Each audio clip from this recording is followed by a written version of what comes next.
नमस्कार रसिक श्रोते हो. मी आपणासमोर आज गह पाटील यांची श्रावणबाळ ही कविता आपणासमोर सादर करीत आहे. श्रावणबाळ आपल्या मात्या पित्यांना घेऊन काशी यात्रेला निघालेला होता. वाटेत त्यांना तहान लागली म्हणून तो एका तळ्यावर पाणी आणण्यासाठी गेलेला होता.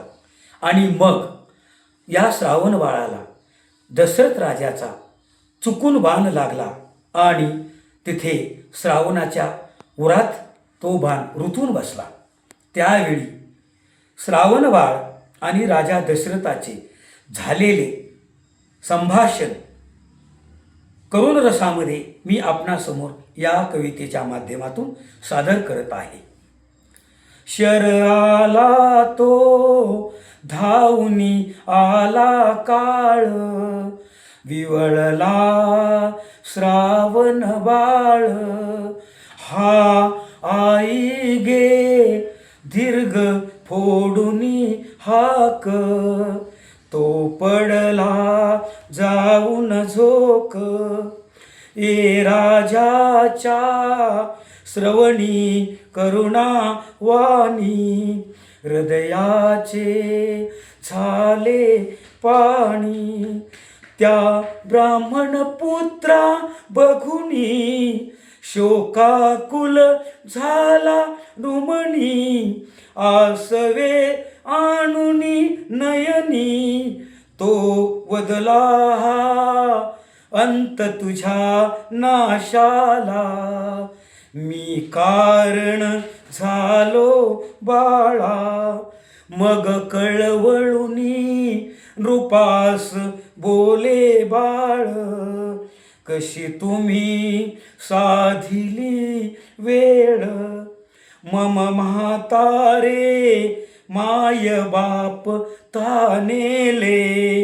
तरुखाली असतील बसले, कावड त्यांची घेऊन मी काशीला. चाललो तीर्थयात्रेला, आणाया निर्मळ वारी. मी आलो या कासारी, ही लगबग घेऊन झारी. जो परत फिरे तो तुमचा शर आला. या उरात ऋतुनी बसला.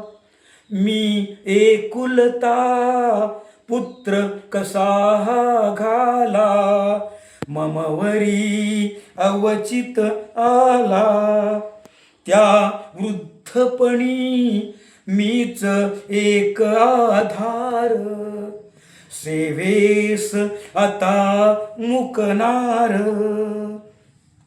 जा बघतील ते वाट पाखरा वाणी, द्या नेऊन त्यांना पाणी. आहेत अंध ते दोन्ही, दुर्वार्ता फोडून काही. ही विनंती तुमच्या पायी, मज माघारी करा तुम्ही सांभाळ. होऊन या श्रावण बाळ, परी झाकुनी हे सत्य कसे राहील. विधिलेखन होईल फोल, काळीज त्यांचे फाटुनी शोका वेगे. ते येतील माझ्या मागे, घ्या झारी मी जातो त्यांचा बोल. लागला जावया खोल, सोडिला श्वास शेवटचा. तो जीव विहंग तडफडला, तनु पंजर सोडून गेला.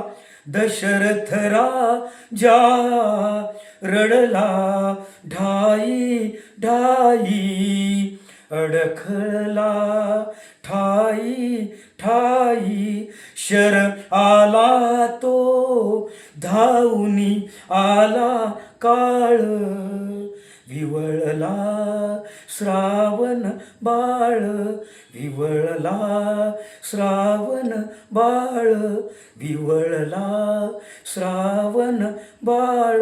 धन्यवाद.